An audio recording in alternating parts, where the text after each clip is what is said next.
All right, welcome back to today's episode of Is It Prophecy here on Israel National Radio, Zeva, and of course the show is syndicated as Messiah Hour on YouTube. Go to YouTube and type in Messiah Hour with Ari Louis and subscribe to the YouTube channel. Our guest this afternoon, of course, Rabbi David Katz from GerGer.com. Now, Rabbi Katz, what I want to know regarding rain as far as the timing of it, we don't get rain in the summer, we only get it in the winter, and what exactly is rain from a Jewish perspective? So rain in Israel is different than, I don't know about every country. I haven't been in every country. I haven't certainly learned about every country. But it's probably not common wherever you are in the world the way it is here. Here, it really is supposed to rain only from after the holiday of Sukkot, which is going to come around, let's call it October. The rains can officially start then, and they're going to end officially around Passover, which is going to be April-ish, right? Passover has to come in spring and not winter. That's part of the Torah law. So you're looking at spring, you should be done. Winter, you should have rain the entire winter, a Jewish winter, and part of the Jewish fall and regular fall. It comes out that, what months would we call it? I guess November, December, January, February. You should have wet months. By March, you should be coming out of it. October, November, it shouldn't be that wet yet. You're looking at a couple of months of solid rain. And in the summertime, you're looking at, except for the oddball freak occurrence, it really shouldn't rain at all. I mean, we're saying, not one day are you going to look for rain from April until November, which is pretty radical. Most places in the world don't operate along those lines. But you're expecting in Israel a very wet, maybe even cold winter of a lot of rain to fill up that kinneret, like we said, and you want to have a dry, hot summer, and you're not looking to expect any rain whatsoever. Pretty interesting take on it, I think. Indeed, and tell us a bit about dew point. What is that? So a lot of times, since we're already talking about rainfall and snow is an issue in the Torah, which we know a little bit about that, don't you, Ari? Yeah. There's been enough snow.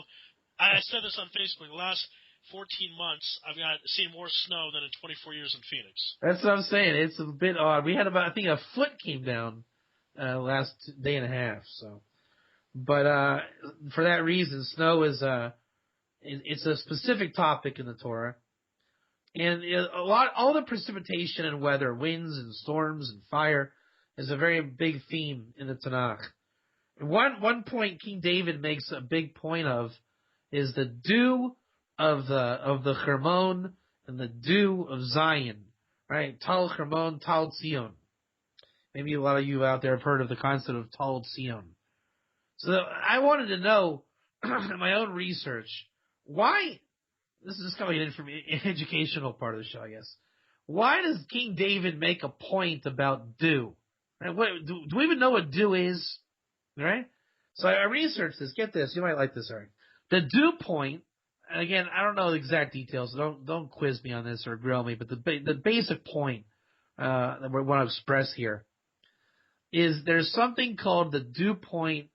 I forget the exact intangibles of the words right now, but when you feel hot and humid outside on days that you don't, in relation to the precipitation or the humidity in the air, that's the dew point.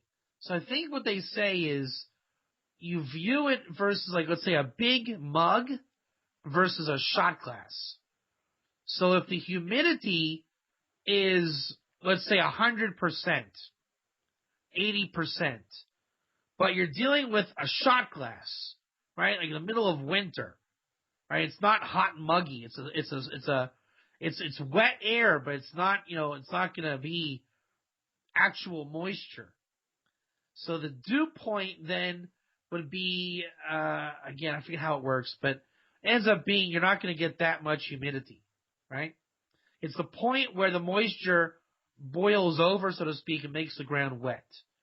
Whereas if you have a 100-degree day of heat in Alabama, and so it's 100 degrees or 100% humidity, and the temperature is 100 degrees, I think your dew point is like I think 100. So that means it's a hot, muggy day. You're wearing that mug, so to speak, of liquid is on your body. You caught that? It's interesting. So what is called good climate is when you have an acceptable dew point, right? Where the humidity isn't killing you in relationship to the temperature, the humidity in the air, and the point that humidity comes out as actual moisture. The point I'm making is that Jerusalem, Zion, King David is saying has a great dew point. And that means that you're able to basically be comfortable on the Mount Zion, the Temple Mount. And we all know learning Torah or any kind of academic work, you don't want to be suffering in Bnei Brak, which makes me wonder why Bnei Brak is Bnei Brak. Sfat, not coincidentally enough, has a great dew point, which is why it's very comfortable to learn in the yeshivas here most of the year, right? And so what makes good weather, good learning, good divine quality precipitation and weather is the dew point. As I'm saying, that dew point is directly related to rain, the mountains of Israel and all the weather patterns from all the country coming together to make Jerusalem a divine spot on the planet. Now, you mentioned Israel and Zion. I'm curious how, because you're from Somazal.com, addition to Gerger.com, how does Shefa Mazal fit in with Israel, Zion, and the nations? The Talmud Brachas has a story like this, that Hanina ben Dosa, one of the rabbis of the Talmud, says that the entire world was nourished by Hanina ben Dosa. Right? So it says that Hashem says, my son Hanina, my son Hanina. And the irony is that Hanina ben Dosa would only be given one fruit from Erev Shabbos to Shabbos. Like once a week he was given food. Now, if that's allegorical or not is beside the point. The point is that he was given a little bit of food, yet he was able to nourish and sustain the entire world. That's what mazel is. Mazel is when you have something God gives you, i.e. it's like your personal rainfall, right? And don't say that you're the God of the Nile. Right? I have everything. No, you have what God gives you. That's what mazel is. So you need to be in good relationship with God, doing His will, in harmony with Him. He gives you your soul power. Right? One guy, he knows how to farm, and the wisdom of farming. So, I get just enough sustenance from God that I know how to farm. Now, if I'm good at what I do, my farm, with a bit of bracha, can service the whole world. And so that's what mazel is. That which comes to you in the relationship with God and you develop it as a shefa. You realize that you are given shefa. Shefa is bounty. Right? You get the wisdom, you get the plot of land, you get the produce, the customers, the charm to sell the product. Everyone buys your label. Right? So you're giving the sustenance to the world. You now are part of the mazel fabric of creation. Right? Bob in North Dakota, he knows that Dave Katz Farm Industries from Israel reaches North Dakota like clockwork. Now, my job is not to say, well, of course, Dave Katz is awesome. I have to realize God gave me the bracha to nourish the world. And Bob has to say, of course Dave will give me my produce today. What else would it be? Because then I get a big head, and then I blah, blah, blah. But if we all keep it with God, he says, God really is blessing the Temple Mount. Thank God for Israel, the children of Israel on the land of Israel. For that, we get, this produce in North Dakota. That's how you understand mazel, the high end, like the rain version, because if the mazel goes sour, then there's no produce in North Dakota. But the world operates on an idolatrous scale that North Dakota always gets its produce. Where there's a will, there's a way. Right? If there's bad crops here, we'll genetically modify there. or do whatever we have to do, rather than just a rain-based system would keep everything in the providence of God, and it would also eliminate the false gods that we have in thinking that we control the way the world goes, the bounty and the bracha that comes down, instead implementing the hand of God all throughout the world. Again, this is a prophecy here on Israel National Radio, Root Sheva. The show is syndicated as the Messiah Hour on YouTube. Go to YouTube, type in Messiah Hour with Ari Louis, and subscribe to the YouTube channel. Rabbi David Katz, we talked a little bit about Dew and Shefa and Zion. I want to know how that fits into the Hormon, Mar Hormon, and Yerushalayim. So the King David talks about in the Psalms that may the dew of Zion be like the dew of the Hermon. The Hermon is the biggest mountain in the north of Israel, and in much of the winter season it retains its snow. As Ari mentioned earlier, that when the snow melts, it's going to add to the levels of the Kinneret and the overall waterfall in Israel. Be as, filled with blessing as the Hermon.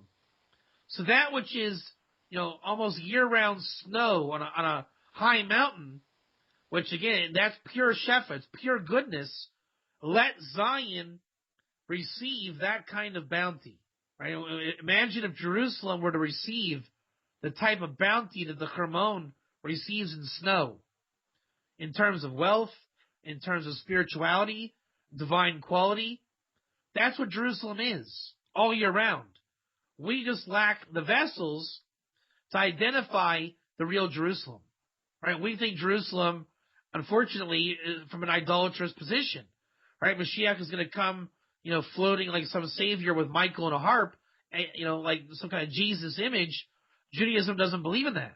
Right? We're not looking for the God of the Nile. So when we understand rain and shefa, that a lot of, let's say, bright orange tomatoes or red tomatoes, and orange carrots and reddish orange fruits and yellow bananas, that's shefa. That's what you want to see. You don't want to see genetically modified, some freakish cow with weird veins and stuff and call it a steak, right? That steak might be shefa, but when in terms of a temple, right? And you bring it to the temple, so the right perspective will view the shefa that exists around Jerusalem. All right, now, one of the things I want to talk about, because this is the Messiah Hour on YouTube, I want to know if all this mazel and shefa is Mashiach literally. So there's a famous to keep in rhythm with the King David Psalms mentality. Psalm 133 is where we talk about the Tal Zion, the dew of Zion. And the commentators there say, what is Mashiach? It means anointed. Anointed means with oil. But what they're saying is the abundant oil on the head of the Messiah, the King Messiah. The real question actually is, why do they call him the King Messiah, or the King Anointed, right? Or the King's amount of anointment? Is that the oil is pure shefa. So the Messiah in Zion is an example of God's blessing, God's hand, God's bounty, so abundant onto a person, a vessel, to receive it. It's as if the oil is just flowing from the head of the Messiah. That's what it means that he is anointed. That's what it means that he is the King anointed. So we're looking for that vessel in particularly Ezekiel's temple on Mount Zion, Jewish people in the land, God opening the well springs of heaven and earth in that kind of cosmic Big Bang, and that shefa, that bounty in terms of physicality and spirituality, is what goes out to the nations. So that some things change and some things don't. Let's say the meat doesn't change. What does change is the mentality that you will be bringing back meat as offerings to the temple. So that's how you sanctify, let's say, the meat industry. Then you have the idea of bringing produce to Jerusalem, bringing your wares to sell, which is called the Meiser Sheni. The different aspects of when you come to the temple, you provide commerce for Jerusalem. So now all the things in the world are potentially brought to Jerusalem to express the innate Shefa of Jerusalem. Thus, the Shefa coming down in the temple scenario really brings the divine quality of the world to a high resolution where we can see the hand of God. Now, when it comes to rain, I understand that a person by the name of Hanina ben Dosa is an important name to know. Tell the audience why. So we mentioned how Hanina ben Dosa sustains the whole world. And the idea is like this. The Jewish people are created to be that vessel, the person vessel dynamic of the temple. Because really, you don't need a Jewish people, right? You just need a temple on Zion. Let's say God dwells there. God just builds it. And the Shepherd comes out. And we all live in the nations of the world. And we enjoy God. But God created man. And what people don't realize is that man is part of your mazel. Right? Energizer has to hate Duracell. They have to. It's a people problem. They say, can't Duracell just go away? The answer is no. God brought down Shefa, and Duracell and Energizer have to hate each other in terms of marketing, right? The Bulls have to hate the Cavs. I mean, all these things. But what it really is, people are vessels of the divine chariot, right? Maisa Merkava, the workings of the chariot. So the Jews in the land of Israel servicing the temple, when the Shepherd comes down, God's kindness goes out through the qualities of man, right? We're not given the manna like they were in the desert. We have to work the land, cultivate the fruits and vegetables, and that comes from the produce of man. Like going back to Cain and Abel. So when everything is a go, the Jews in the land are the vessels that bring the Shefa out to the nations, and the nations live by the kindness of God, by the righteous, charitable acts of God. And that's what supporting Israel means. It means we want a rain-based society and not a Nile-based society. Now, people think in commerce in terms of capitalism and socialism. You should start thinking in terms of rainism and nihilism, right? Nihilism like this in this form, like the river. The alternative is to say, I'm not interested in Jews, I'm not interested in Israel or any of that. I'm interested in my paycheck, right? So that's when the nations want to receive their blessing, their bounty the hard way. And the hard way means that Israel and Jerusalem is in concealment. When it's all in concealment, it's the curse of Adam, and the land produces thorns and thistle. So again, the obvious and easy repair is when there's not thorn and thistle, there's Jews in the land, and the world is restored to basically a Garden of Eden on this world. All right, Rabbi Katz breaking down the situation with the rain that relates to Mashiach. We thank you for your time as always. Check out the Rabbi's websites, geargear.com and solmazal.com. Rabbi Katz, thank you so much for being on the show today. Thank you for having me. Indeed. All right, we're going to cover the news in the last 3 minutes. Back on the program, our favorite newsman, Rabbi Moshe Kleineman from Moshe Alexander. Rabbi, how you doing out there? Shkaich, Mash, Shkaich. Yes, Shkaich indeed. Now, I don't know if you know this or not, but the big Manny Pacquiao-Floyd Mayweather fight is official. It's going to take place May 2nd at the MGM Grand. I guess the first thing I want to know, are you going to watch the fight? What? Are you going to watch the fight? It's supposed to be the biggest sport event ever when it comes to money. I thought you would ask me, Rabbi Kleineman, Rav Moshav Alexander, are you going to be davening Eitzachama? Well, you probably could right after the fight, I think, because the fight of this will air like 4 in the morning, I think. Maybe 5, I don't know. How would a Rav of Moshav Alexander watch a Gayish Zakin Kleis Grachen if I was not davening Eitzachama? I ask you, a responsible Yid, Ari, how are you not going to daven Eitzachama when we see that the day of the fight, was a fight? How are you not going to be saying the special davening on that day? Well, I mean, my plan was to, watch the fight and then dominate, so that all worked out. I'm not sure about that. But how about this angle? I don't know if you know this or not, Rabbi, but Floyd Mayweather, one of the fighters, he's going to get paid $150 million for one night's work. What do you think about that? It's an excellent question, Ari. But we have a shaila in halacha. If they're gonna give $150 million, do we accept the charitable acts of a Nochri? Could it be that the Nochri is receiving a gift from somebody not kosher to Israel? In that case, we don't know if we can accept the charitable act. But if he's a ger, if he's a 7-law following ger, we can receive a charitable act from him. So it comes down to a Ma'asin Halacha. I don't know where he's holding in his Avodas Hashem. Therefore, I'm not obliged to say, can we receive the tzedakah of $150 million? Or, if we receive it and invest it wisely in yeshivas.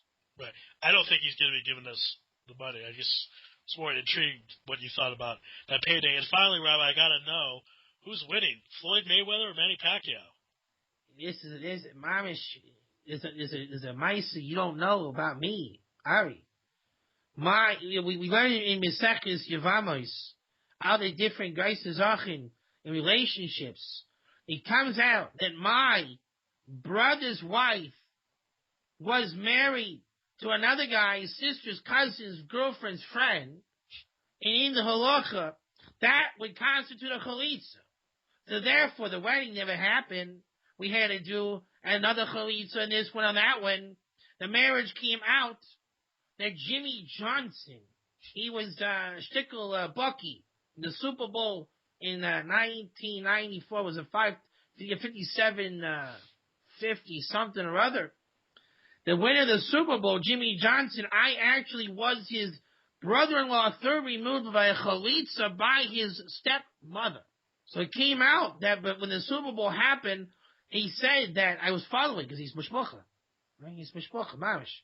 That the winning team knows they're gonna win because the way they practice reveals the way they're gonna win. So if one guy is being the pulp out of the other guy, Mistama, he's gonna win. If the other guy is getting the pulp beat out of him, Mistama, he's gonna lose. So I will assure you that if you read that one guy or the other is winning the night before, that Mistama is the winner. I don't know how to respond to that, but you know what? Thank you for your insight. Rabbi Moshe Kleineman from Moshe Alexander. Thanks for being on the show today. We certainly appreciate it. All right. Now, that's the end of our program today. Thank you, everyone, for listening. Thank you to our guest, Rabbi David Katz from Solmazon.com and GarrettGear.com.